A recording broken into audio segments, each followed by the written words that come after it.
Today in the grain markets, soybeans were steady. The futures did recover from a pretty heavy start.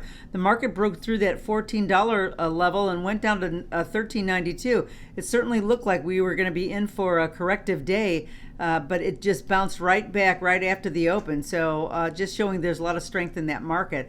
That 22-cent drop out of the open and then rally back 28 cents. That just shows you a little bit of volatility happening today. I think the bullish forces are kind of driving this market a little bit higher, with soybean oil still rising, and it's been rising literally since last May.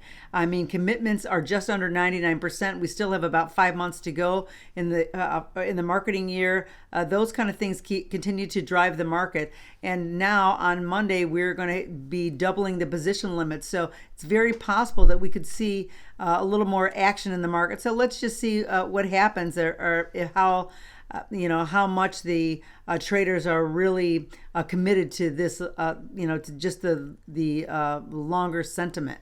Now, corn did firm up as well. I think the market tested the lows for the third time in a row, and perhaps the third time is a charm. The choppy market to end the week just kind of lets you know that there's still some uncertainty, and yet the market is still strong, that it did not break through those support levels. So I think that there is more of a bullish feeling still in the market.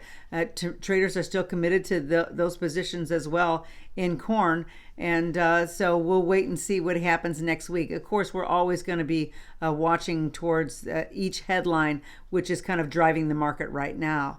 Now, wheat was somewhat easier. I think the futures just seem to trickle lower, and yet they remain in that lower quadrant of a consolidative channel somewhat. And really, if you look back to where we are today, we're about even to where we started the year on January 2nd. So we really haven't moved much. I think that there's favorable conditions in the Black Sea area of Russia as well as Ukraine that will really put a lid on our market right now. And I think that it's holding its own because corn and soybeans still seem pretty strong. Now, option volatility is really starting to come in now across the board, but that's just because the markets just are choppy and they're moving somewhat sideways. Perhaps they're opening up maybe an opportunity right now because we don't really have much to trade against.